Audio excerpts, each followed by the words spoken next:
Hello there, everybody. This is Alex from Hardcoin Guides, bringing my guide for Evil West on Evil difficulty. Today we're doing Chapter 3 entitled The First Spark. This is probably going to be the first quote-unquote harder of the chapters, only because of a very specific enemy that appears. That will be actually technically two, because both of these types of enemies do cause a lot of harm in the later parts of the game. But, I mean, they're just more annoying than they really are hard. But just to kind of, I guess, spoil it real quick, it's the projectile bomb-based ones that throw out projectiles at you, which in this game, projectiles are kind of a bit of a threat, more so than melee, because melee enemies can just be kind of taken out at close range, of course, and then you could just, well, once we get the electric shield, you'll see what I mean. But whenever you happen to electrify somebody, when you go to pummel them down, then everyone else around you tends to kind of walk away. I'll probably just bring that up later, just in the off chance that somebody might, be watching the later part, just in case, and they might need some explanation then, because, this is a guide. That's how guides typically, that's how I watch guides. It's like, if I'm looking for something specific in a guide, I'm going to skip to that part that I need, and that's usually how it goes. I usually never look up the context of, like, what happened before to make sure that I have the equipment or the necessary things for that part, but, yeah, like I said, slightly harder chapter, and again, the other enemy in question is going to be like this gargoyle, weird goblin fucking thing, I don't know what you call it, but whatever it is, they're really annoying. But right now, we finally have access to the shield. They're going to teach us how to do the block mechanic, which, the shield does not stay up for too long, for those that are not familiar with it. It's only like a few seconds it stays up for, so it's more so a parry mechanic, really, on the neutral button. So when you're not, because eventually we'll have a chain that allows us to pull ourselves or enemies toward us, and don't think we have access to that just yet. But you get all that stuff in the chapter. Okay, well there it is.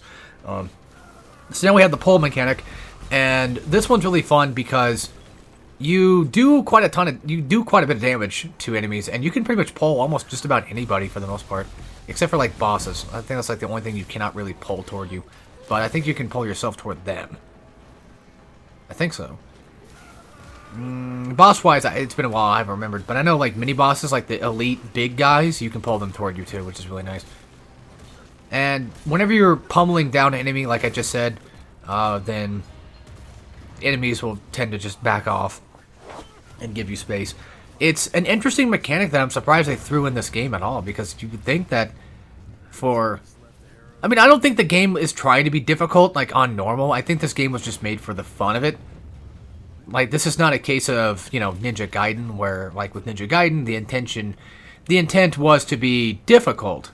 Whereas Evil West, I feel like, is just to be a game. Like, it's supposed, they're both games, but they're different levels of games. Like, Ninja Gaiden is more arcade, whereas this game is just, maybe somewhat toward, like, the Suda type thing, where it's a little bit more story and character driven, and just wanting you to have like a decent action game more so than to be ridiculously difficult.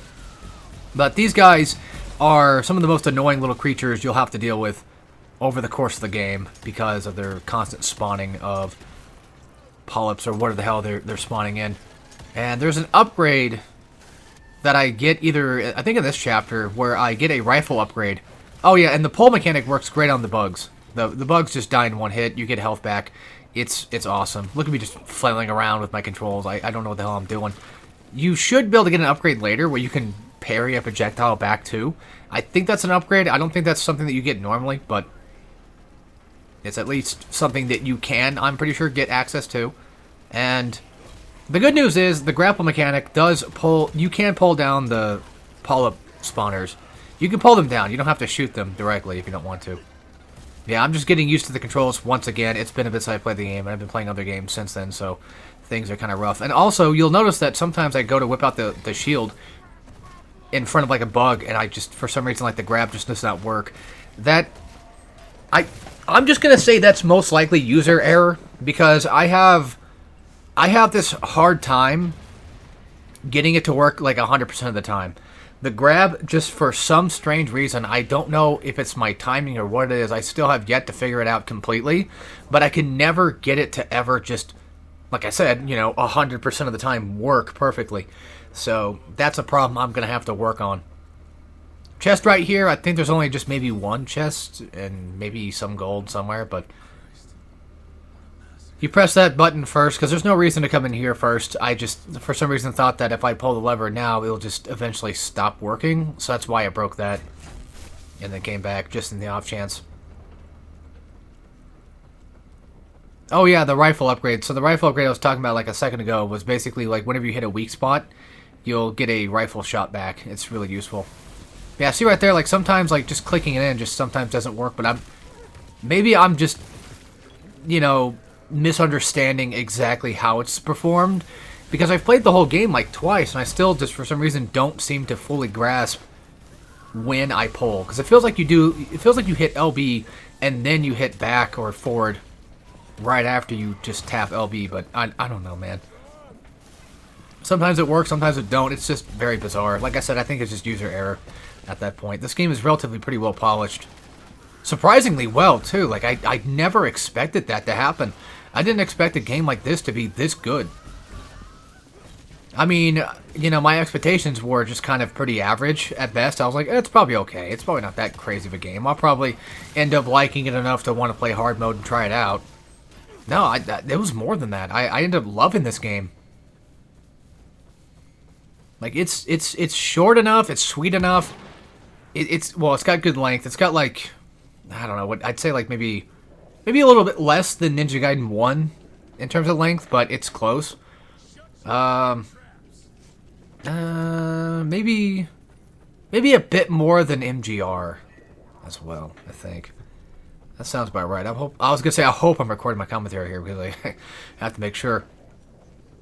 Man, I grabbed some gold, and then now we're going to have another little fun fight. I do mean that unsarcastically, though, by the way. I do actually mean that. I do kind of like this fight a little bit. I think this one's kind of a fun one. It's a nice room to kind of teach you about the shield itself. Like, this is pretty much where learning the shield is going to come in handy, because using it against the bugs and trying to capture whoever you can is kind of useful. And the other thing, too, is, like, whenever you do this move, it gets other enemies to kind of just back off as well. So, and that's a big thing about Evil West, is you'll notice, is that spacing and knowing where enemies are at is extremely helpful. I mean, I understand that that's probably just most likely common sense, but, you know, that's for any game, really, you know. Yeah, I get that, but there are games out there that you don't have to worry too much about people behind you as much as you do in front. And a game like that, for example, would be Devil May Cry, where they have a system where if enemies are not on camera, they typically do not attack nearly as much if they are in front of you. So that's just a mechanic that was put in Devil May Cry. And I think some others have that too. Like, I don't think God of War does. I don't remember. And then God of War 4, you know, because God of War Thor, yeah, there you go. God of War 4 is a third-person action game just like this. Enemies can attack you from behind, which, I mean, this game does the same thing too. But there's at least that little indicator that tells you, like, hey, you know, you're about to be attacked, which is still pretty good, though. But even though you know that they're... Even if you can see and there's an indicator behind you, I still think it's a good idea to kind of have, like, priority of finding out where the specifically bigger enemies you have to deal with are. So that way you... Whoa. I talk so much, I choked my own spit again. I do that, like, every video now, it seems. I just cannot speak like a normal person, I guess. I talk so damn much. Sorry. It happens. Hey, I mean, hey, me coughing and... Well, this time it's not because of any, you know, sick or sinus issues. This time I just choked. It's kind of funny how that's playing as soon as we're basically in a fire area. So let's just pretend that I'm here too, and, you know, the smoke is getting to me. Alright, but these vampires, because I always kind of forget that we're basically fighting vampires, these are just straight up, I'm pretty sure, just regular run-of-the-mill basic vampires. But, well... The other small mooks, I don't know what the hell they're supposed to technically be. I assume they are too, but this is just like more of like a... Maybe like a more mid version, like a cross between like the elite and the regular mooks. But these ones are just super annoying, man. I mean, they have a lot of unblockable attacks, which is nice to have come out because then you can hit them. And right here, I tried upgrading anything else, but I don't think you're allowed to. I think you're forced to get this upgrade, if I'm not mistaken. Because I tried getting the extra the extra attack, extra damage, but instead they wanted him to get this, so I said, okay, fine, whatever. Now, the LB-RB move is okay. It stuns enemies for like a split second, but the only problem, though, is if an enemy is most likely in attack, and it's not in range of the shockwave itself, most likely that attack is just going to go through and you're going to get hit by it. So it's not necessarily inherently, at least in my opinion, not one of the best moves in the game.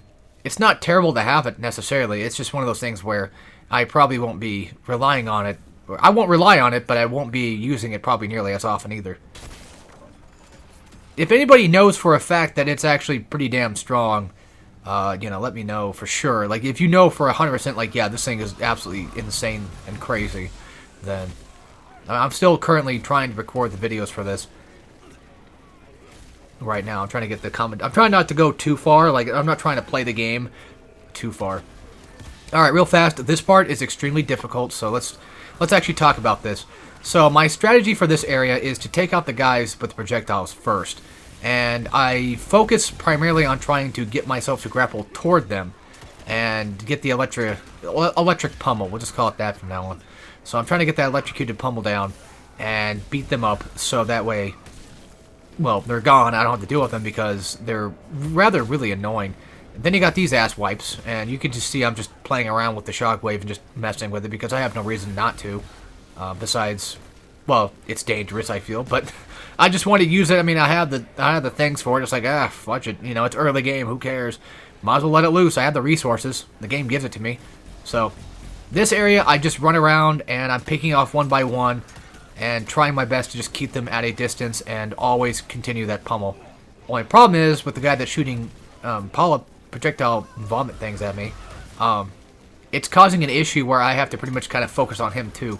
Because if I don't, I'm going to get hit by those little ball things, and that sucks. Those acid bombs.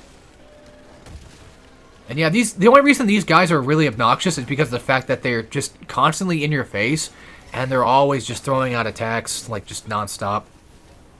It's really annoying. But luckily enough, the pummel itself does get them away from me, so that does actually kind of help. I mentioned this earlier, but since we're still in early game, health is not really a big issue. I mean, health in the most of the game is not really a big issue either. You can get by through most of the game just fine with the little bit of health you can get, but I mean, yeah, just don't get hit. I mean, obviously, but even if you do, enemies get killed, you get a finisher, and then you get health back that way. So anyway, I think that's it, and I'll see you guys next time. So take care, everybody.